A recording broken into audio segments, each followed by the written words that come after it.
Well, hello folks, and welcome to episode 199 of Retro Power Uncut. And what are we going to do for 200? Let's have some suggestions in the comments, goodness knows. But yeah, give us some ideas anyway, and we'll come up with a plan. So, the sun's shining, it's really warm. We've got the metal shop all back here again. They've all been on holiday this week, so on holiday or ill. So not vast changes, but we're going to start here. As you can see, the Audi is back. The S4 Cabriolet shell has returned from Pro Strip in Nottingham. Now, discussing dipping, as you'll know, is a bit of a hot topic of mine. I'm not going to go into a whole in-depth discussion on it. Needless to say, we don't normally and ordinarily use this route for stripping body shells. There's a reason we've used it on this, because it's a modern car and we're not using any of the external panel work, and the car will be zinc metal sprayed. So any residual issues in any of the seams aren't really going to have a great effect on us on this, and that's where I'll leave that technical discussion. However, you can see how clean the car is, and it is a very good job. Basically, the car is pyrolysed, it's stuck in an oven, it's baked at somewhere in the region of 400 degrees C, which removes all of the organic coatings from it. They're afterburnt in the pyrolysis oven, so you're not chucking smoke out of the exhaust on the pyrolysis oven, or you shouldn't be, because there's an afterburner working at about 1,000 degrees, burning everything that gets burnt off the car, and it's burnt in a very low oxygen atmosphere, and water is also injected in to turn to steam to control the temperatures in the oven. After that, the car is washed off with a very high pressure water gun. It is then given another rinse. It's then put through an acid solution, which is a phosphoric acid solution, which I believe the solution used on this is one that Pro Strip have had formulated that's a little bit different to other people's. This went through a nice fresh tank actually. They'd just done a tank change on that.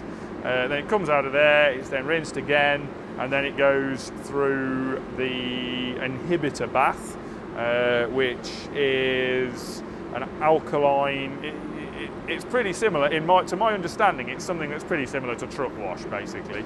It goes through an inhibitor rinse, and then it's baked off in an oven to dry it, and that's what you end up with. It's got some passivation, got some phosphate passivation on some of the panels, which is fine. That stops any flash corrosion. You can see bits of the corrosion weeping out from some seams here and there, and that's what can give you problems with dipping on older vehicles. On a vehicle as new as this, I'm confident that's not going to be a major problem for us.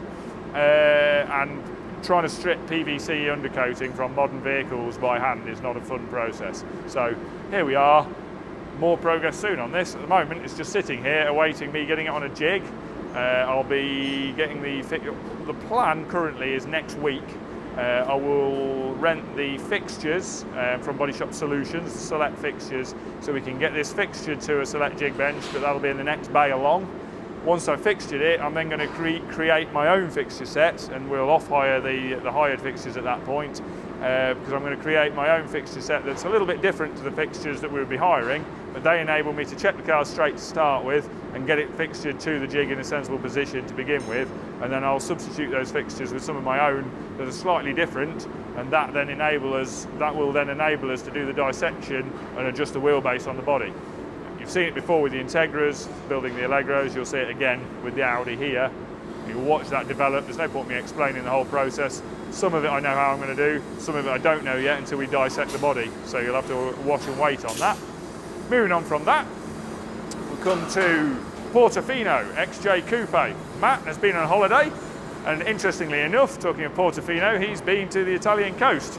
The southern Italian coast. So he's had a lovely foreign holiday, but he didn't find any steam engines, so he was a bit sad about that. no steam vehicles, but plenty of old vehicles to keep him cheered up. But he's back now, and he was back yesterday. He's cracking back on with the wings, getting headlamp bowls finished on this one, or headlamp bowl finished on this one, getting that all tidied up, and then he's getting pretty well through this wing. Then we move on, same again on the other one. In parallel with that, Tom's working on the rear arches still. He's on the final inner rear arch now. Again, Tom's been away tail end of last week, beginning of this week as well. So you're really, at this point on the video, we're doing the video a day early. It's Wednesday today.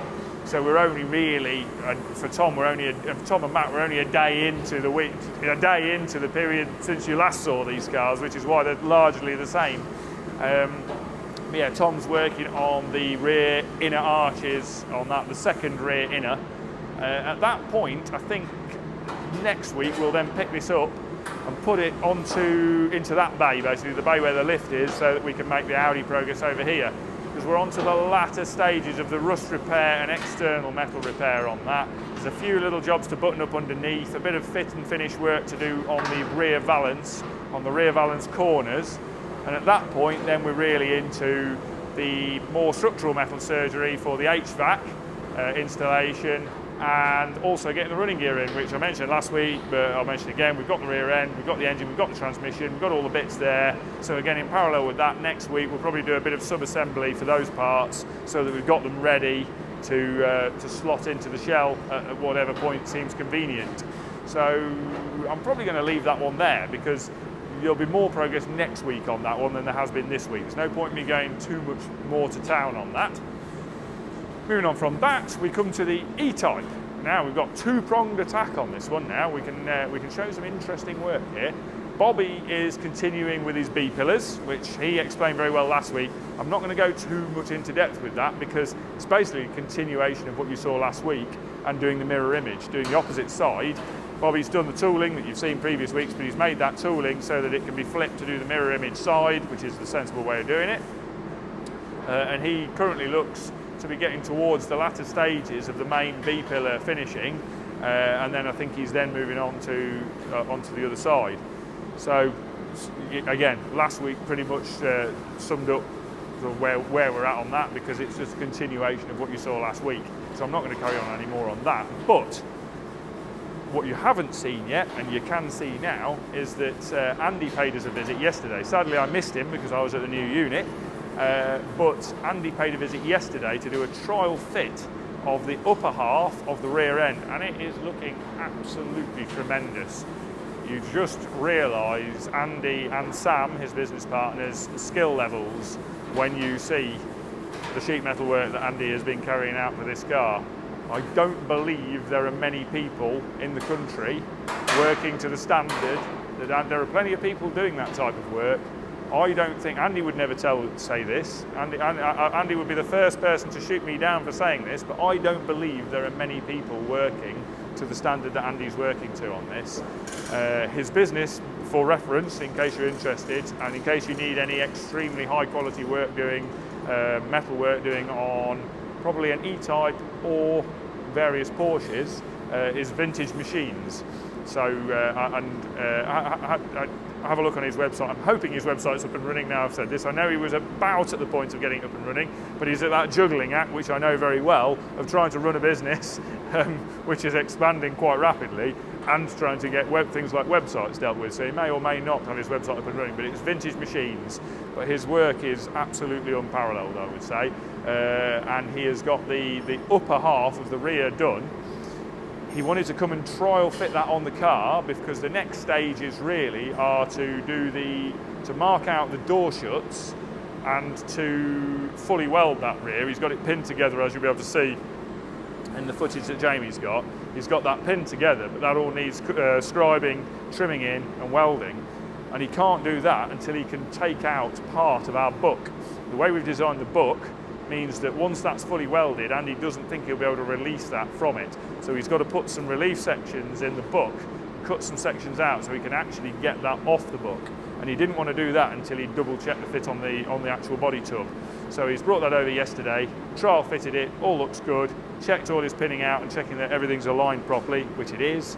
So that's now, Andy's now taken that back down to his workshop. He'll get that scribed out, cut, trimmed in, TIG welded together, all planished, cut some sections out of the book so he can fit it and unfit it from the book, mark out the door shut lines, I believe, and then he's going to invert the book, mount the book the opposite, change the legs over on the book so it's upside down. At that point he can then shape all the lower half of the rear clam, because we're making this with a lot less seams than an original E-Type would have had. It's smoothed out so that most of the final welds will be done on the car and will be TIG welded butt welds. There won't be any visible flanges around the rear end. So the car's going to look a lot cleaner at the rear, but it does mean the final welding and planishing has to be done on the body tub, and not removable. So yeah, absolutely superb work by Andy. I hope you all enjoy that the view of that, because we all did. It's really superb, and he's just such a absolutely great guy to work with. He's helped us do a lot of things here. He's such a highly skilled chap, can't rate him highly enough. Beautiful work. Moving on from that, we will go to Interceptor. And Interceptor, Stu is moving forward with lots of really awkward jobs, again, which I've mentioned before. He's done a full assembly of the dash area now, with all of the vents, all of the ducts in a row, all of the vents in place, all of the dash parts assembled and in place, just to make sure everything fits in the way it should, everything goes together, it's possible to assemble it all of those usual things. It's quite complex.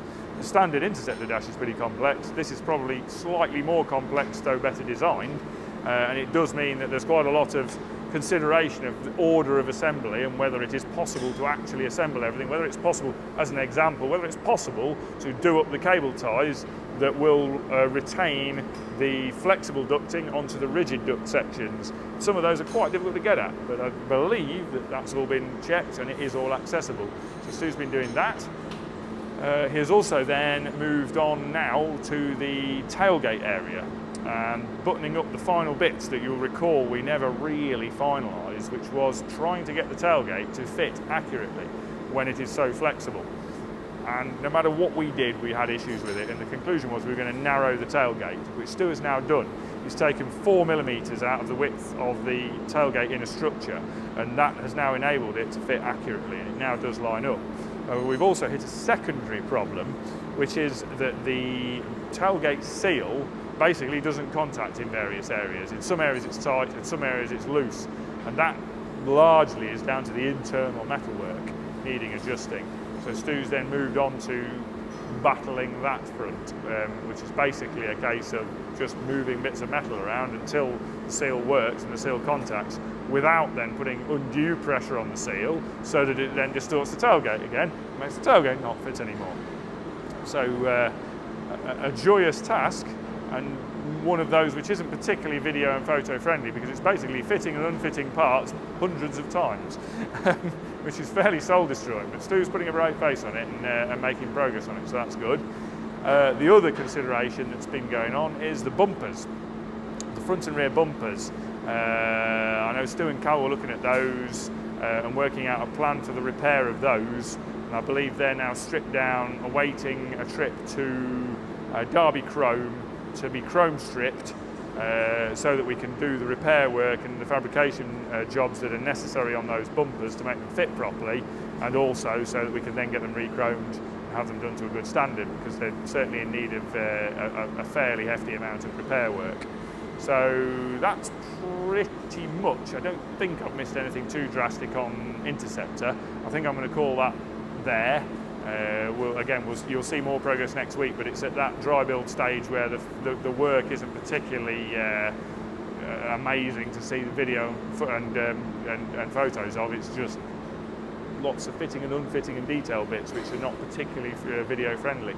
So that's what's going on there. And then two other things. I was actually in the fabrication workshop for a bit on Monday or Tuesday. I've lost track of time, to be quite honest. But I've been working actually in the fabrication shop briefly this week instead of at the other unit, but it was making something for the other unit, which was making a sign. We've put the sign writing or sign building hat on. We couldn't really see a very simple sign that it was easy to get somebody else to make, where they weren't then going to charge us an obscene amount of money for making it. We wanted a sign that was boxed away from the wall to give it a bit of a 3D look. Wanted it sat in black. It's pretty big. The size was largely dictated by it needed to be a reasonable size, so it's fairly obvious, but also it needed to cover up the patch on the building where the original sign had been fitted, which was roughly a 3 metre by 1.5 metre sheet, because that's the sheet size that had been used. So Carl's got a 3 metre by 1.5 metre sheet of satin black dye bond. Thank you to Andy at Signs and Graphics in Hinckley, just neighbours to our new unit. Thanks to Andy at Signs and Graphics for getting us that sheet of dye bond. We then fabricated the sign. The sign also had to be fairly straightforward to fit to the building, with reasonably limited manpower and with no crane, and not so heavy that it tears itself on the building. There's a few design constraints to work with. So fabricated the sign in aluminium, as you'll be able to see in, so Jamie will have a little bit of footage. Basically an aluminium channel, TIG welded frame, kept straight and true with some some 1 inch by 1 inch aluminium angle lattice work inside it to give it a little bit of stiffness from parallelogramming. And then the sheet of die bond, which is, for those that don't know, it's a very thin aluminium faced plastic sheet. I think it's polypropylene faced with, I believe it's polypropylene anyway, faced with very thin layers of aluminium on both sides, and then the aluminium is then also coated. It's largely used for signs. We actually also use die bond here, as you'll have seen recently, for making door cards, or the Allegro projects. You'll have seen those on the router, on the CNC router, being cut out for the door cards. Basically, sheet of die bond, epoxy, two-part epoxy adhesive affixed to the aluminium frame, mark painted the frame, and then that was all then fitted to the building, which was an amusing task. Hopefully Jamie might be able to put you a couple of still pictures of the fitting process onto the building, because that was quite an entertaining job yesterday, but it's all on and it ain't coming off. So that was another little job done in the workshop. And then Martin, our handyman, is beavering away right now, making another thing for the other unit, which is that Richard, who, as you are now aware, has his the trim shop is now on the mezzanine floor at the new unit. He needs his leather storage making fairly urgently, because they're getting an increasing pile of jolly expensive hides down there, and at the moment they're hung up on some pallet racking, which we don't really want that to be the case. And a little while back I actually drew up a very simple crude design for a trolley for the leather, and Martin's actually knocking that up now. He's got his drawing there, which is a basic framework in 40mm and 25mm RHS, and then with some MDF end panels that we've cut out on the CNC router, which were done a few weeks ago, which are made to take 4-inch sewage pipe, soil pipe, which will get black 4-inch soil pipes. They'll all hook in, and then it will give us 7 4-inch tubes to hang all the hides from. And then this will all be painted and then all be on casters, so we can wheel it around up on the mezzanine floor. So it's a really nice, really simple trolley. It should enable us to store all our expensive hides nicely without damaging them. So that's what Martin's up to at the moment. That's why he's putting his welding hat on, ready to get all this lot stuck together. And I think at that point, I am going to hand over to Mark for the body shop. I'm going to leave that to Mark this week, because Mark's back from holidays. A couple of people had asked about what's happened to Mark. I've seen various things in the comments about Mark, so I'm going to hand over to Mark and let Mark go through the body shop stuff, because I like being able, just to step back from that for a moment, I like to be able to hand over to our guys to explain what they're doing. Some of them don't want to do it, some of them do want to do it. If they don't, the guys you don't see on here quite often will be because they don't want to do it, not because I don't want them to do it.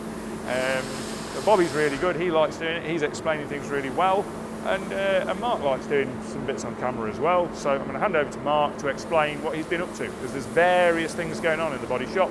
I can hear him painting right now, so over to Mark. All right everyone, I'm back off my jollies, been Turkey, no new teeth or hair, just a cracking tan, but I'm back. So yeah, met Paul Churchill as well. Paul Churchill in, where was it called? Rhodes. Paul Churchill, what a legend. All right, so less of the jib. So yeah, Gaz is prepping these panels, panel wipe, slow panel wipe if you want a nice description of it, just so it's nice slow, you don't want it to flash off too quick, so you get a good clean. Once it's in the booth again, clean again, blow off with tack it off, nice and no bits.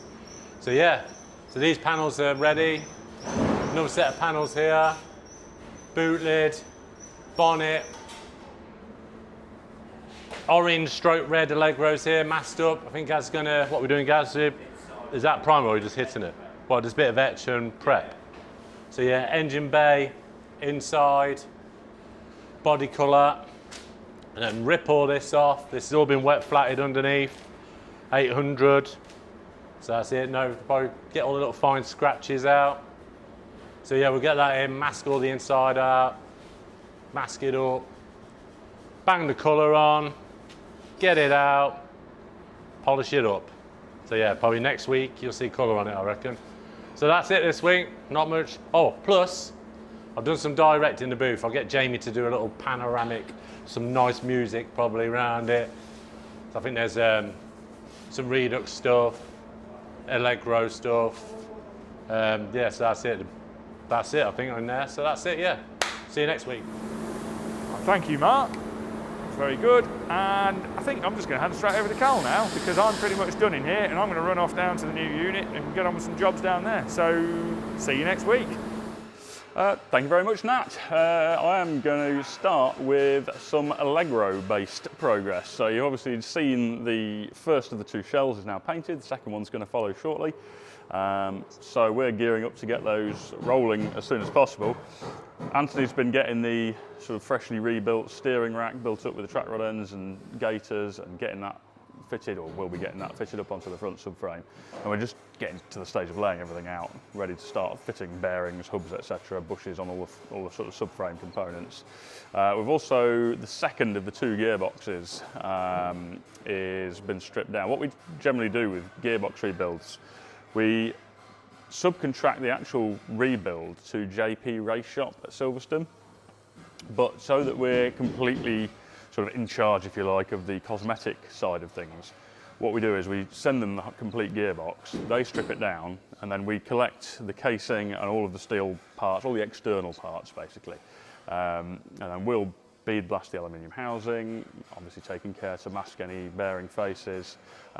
We'll get all of the steel external parts plated with whichever coloured finish we want, and actually they're going to be different on the 2 cars, because we've decided that on the orange car we're going to go with, I think I'm going to get this right, like a yellow zinc passivate, like a gold finish basically on the fasteners, whereas on the brown car we're going to go with zinc nickel, which is kind of a slightly duller bluish silver. So yeah, we're basically going to get all those processes done now, and then when they're done, we'll give all of those parts back to JP Race Shop. They'll do the actual rebuild internally, new bearings, seals, etc. And then we'll get back a complete gearbox ready to go.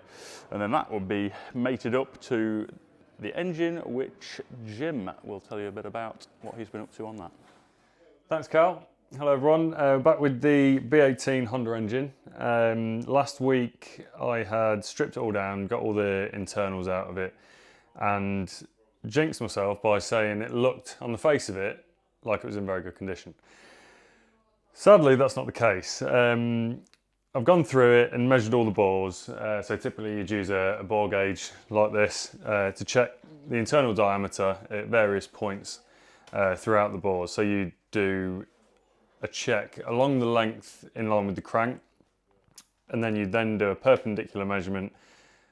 With both these measurements, you do them at 3 points, top, middle and bottom. The culmination of all of those measurements they illustrate a picture as to the concentricity and the overall diameter of that bore throughout the stroke of where the piston would travel. In this case, sadly, it's in the middle of the bores where the piston sees the most lateral loading on it throughout its movement. There's excessive wear. So in a couple of the bores, they're essentially just over the top limit as set by Honda as to what you can run them at. So you typically then, in that case, you'd overbore and hone the block to allow for a slightly bigger piston. Honda used to sell a 0.25 oversized piston. That is no longer available. So now in this case, we're going to have to order some forged pistons, just out of necessity. You wouldn't typically go with forged, as I say, if you could get oversized standard aluminium cast pistons. So I've ordered some of those.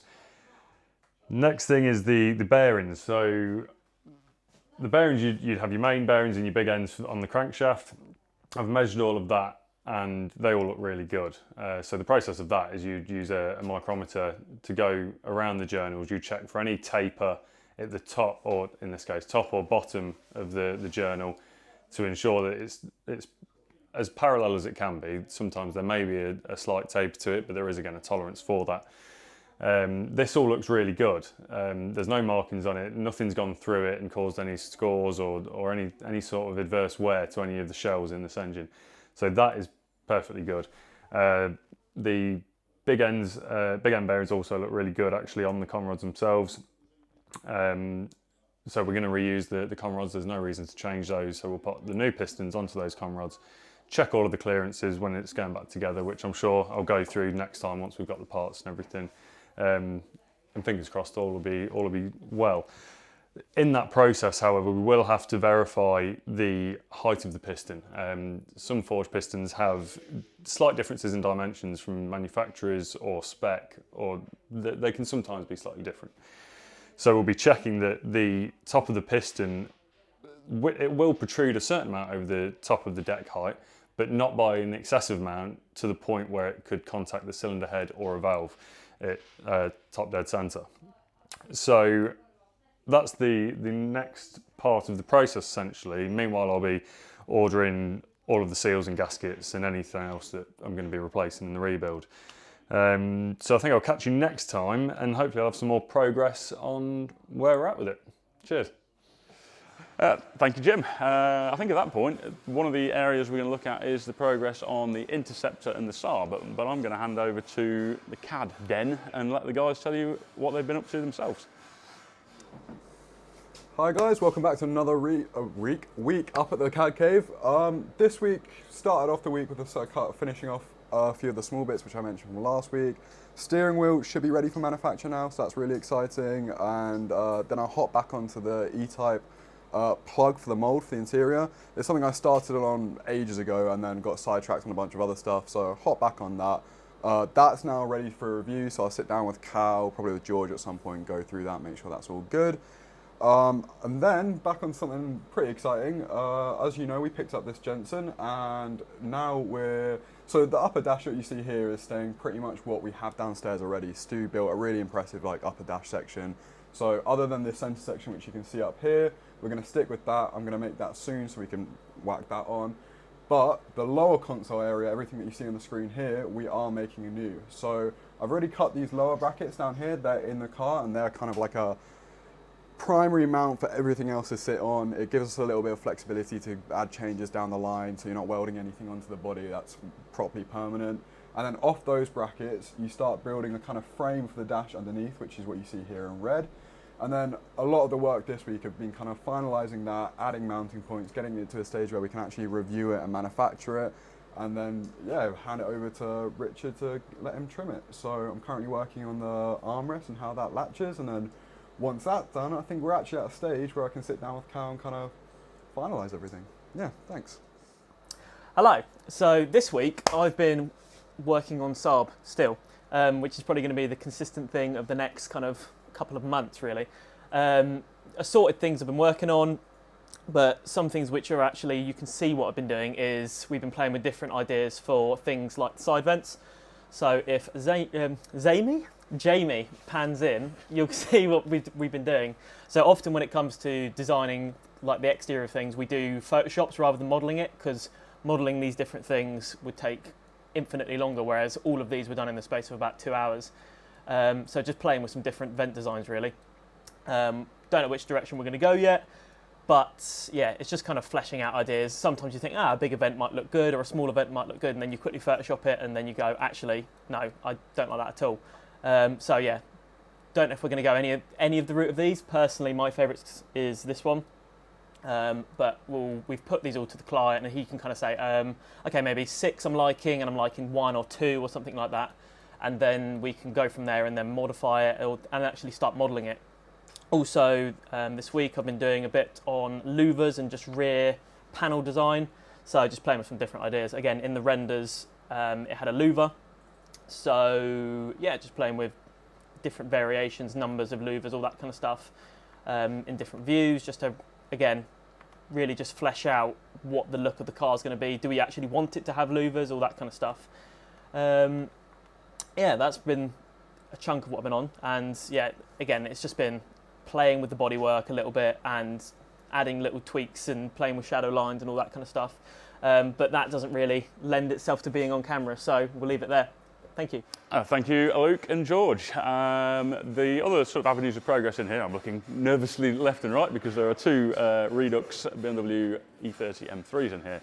but we don't show the work that we're doing on those on our videos. So sometimes it might look like there's slow progress in here at the minute. It's because we're working on those two cars a lot. However, I am going to now head down to the den and show you what we've been up to down there.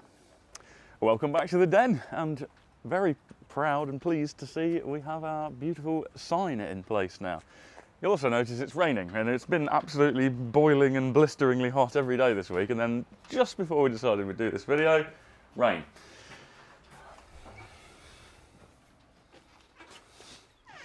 Okay, so we are looking pretty good in here now, I have to say. Yesterday we had a bit of a photo shoot,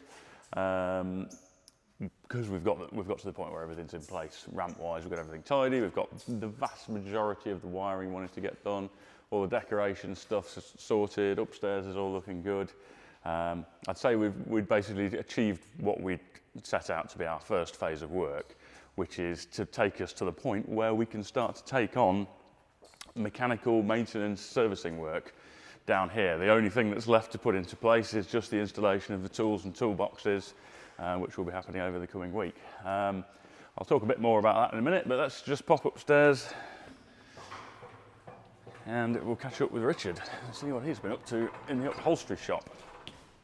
So, also reiterate at this point that although the den's upholstery shop is doing all of the retro power build interiors, we are taking on work for other people as well. So if you have an upholstery project in mind for your car, it doesn't matter what size it is. We've been taking inquiries from everything from just a steering wheel and gear gaiter, we had an inquiry for the other day, right up to complete custom car interiors, and we can basically do anything, right up in fact including interior design stuff. So if you've been following us for a long while, you'll see in Retro Power we do a lot of CAD design components for interiors, and we can offer that as a standalone service. So if you've got a custom car that you're building, and you want the entire interior design and upholstery to be taken care of, we can discuss that. And on that note, actually, I'll hand over to Richard to show you what he's been up to this week. How's it, everybody? Good to be back, and glad you're all watching. And there is the first Churchill seat. So I managed to do the top bit. I think last week you only saw the base cushion. Now we've got the squab on, everything lines up perfectly, the diamonds are looking really nice. And this week, so what I've been busy with was, you got the seat, you do all the seat, and then you see, then you're left with all these nasty plastic parts.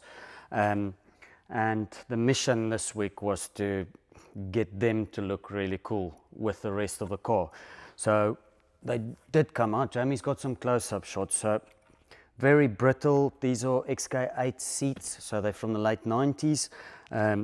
We had to do some small repairs on them because as you unscrew these screws that holds them onto the seat frame, the actual holding pin snaps off. So a bit of super glue, bit of old two-part epoxy glue, and then that does the job, so we can secure them on and they won't come off or rattle or anything like that. Yeah, so these things, they look very plain and simple, but it's actually quite involved to get them to this point. So what it involves is first I had to pattern them up, then you have to prep the panel, then we have to cut the leather and then prep the leather before we sew them, because what we want is we want to avoid, I think Carl's actually mentioned this in one of the Camaro videos where I did hide the seam bumps basically, but because that's a dash and we had foam on it, I could cut grooves in these areas and the seam would recess in there. With this, it's a hard plastic, so you don't really have a lot of space to pack it out with foam. So what this allowed me to do was use one of our brand new machines that I'm going to do a little bit of a demonstration for you guys today. It's pretty cool. It's called a bell skiver, and it allows you to skive the edges of the leather really thin, just enough so that you can then do a join and then prep it, do your top stitch, and then have it flat, and you can't see any of the seam witness, the salvage at the back, as some people might say. So really good like that. That looks OE. So let's, if you come with me, I'm going to show you this wonder machine of mine. So come over here, Jamie. So what we've got here is, this is a Global SK111 machine. It's a bell skiver, so it's got a blade that looks like in the shape of a bell and a feeding stone. And basically what it does is you feed the leather through. This one can skive anything from 5 millimeters to about 35 comfortably, accurately. It can go a bit bigger, but then the accuracy goes down the drain with that, like with most things. So all you do is you take a normal thick piece of, normal size piece of leather, 1.2 to 1.5 thickness, and what we're going to do is we're simply going to feed it through there. We can do it all the way around.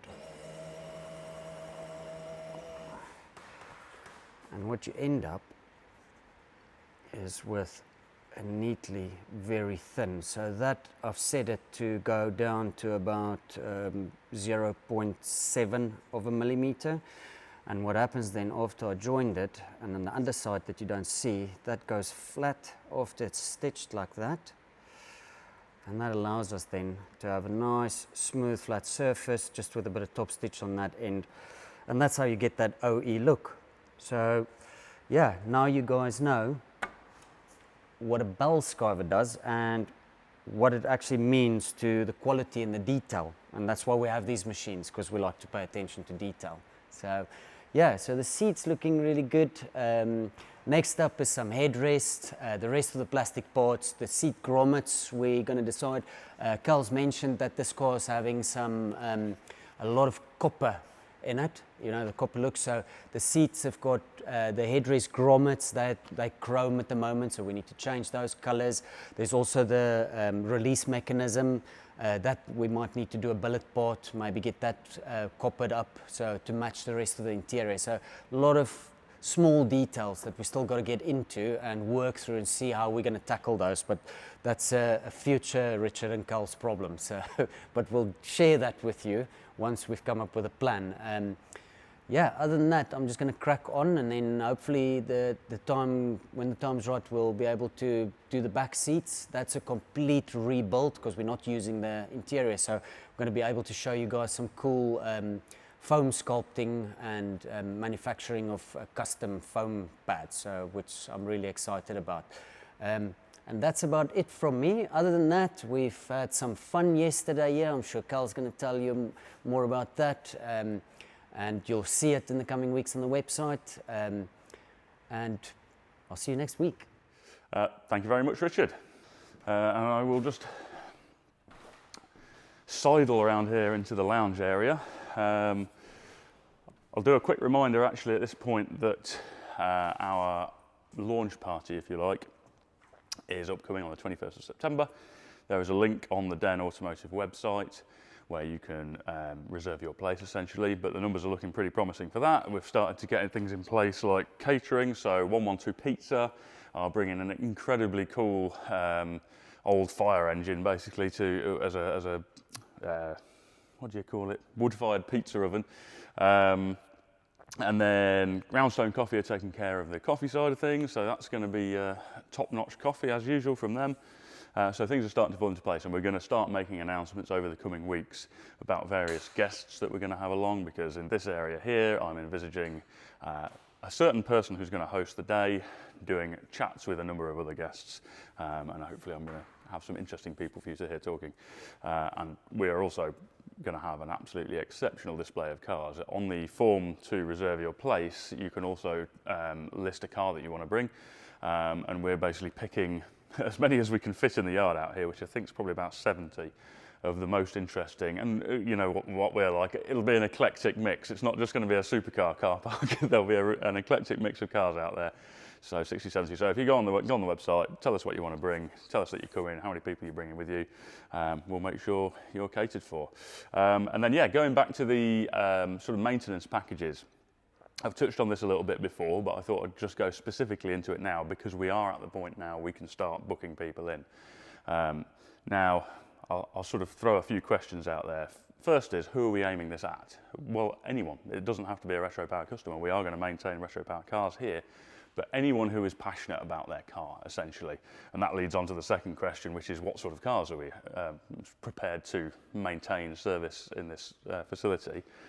And it's anything, again, it's anything that you are passionate about owning and you want to be looked after properly. And I feel that's where we're able to offer something that is all too often lacking, is that certain cars, older cars, modified cars, even relatively modern classics, you know, maybe early 2000s cars, where you're absolutely passionate about the car you own, but all too often you'll take it to a garage and they'll kind of turn their nose up. They just assume, oh, it's an oldish car. They perceive it as a low-value car, so this guy's not going to want to spend any money maintaining it. That's the attitude you're up against a lot of the time. And as a Retro Power follower, you'll know that we kind of embrace the cars that people don't normally consider to be a car that you would put time and money into. So anything that is a car that you want to maintain well, that you're passionate about, we want in this place. And what is it we can offer here? Now, essentially all mechanical work, and that can include modification work. It's easier to say the things we won't do here, and that is body shell work. So anything that is metalwork on a body shell, paintwork on a body shell. Obviously Retro Power can cater for that, but in this facility it is mechanical work. So we can do upgrade packages, we can do, say, fuel injection conversions, brake upgrades, suspension upgrades, that's fine, we can do that.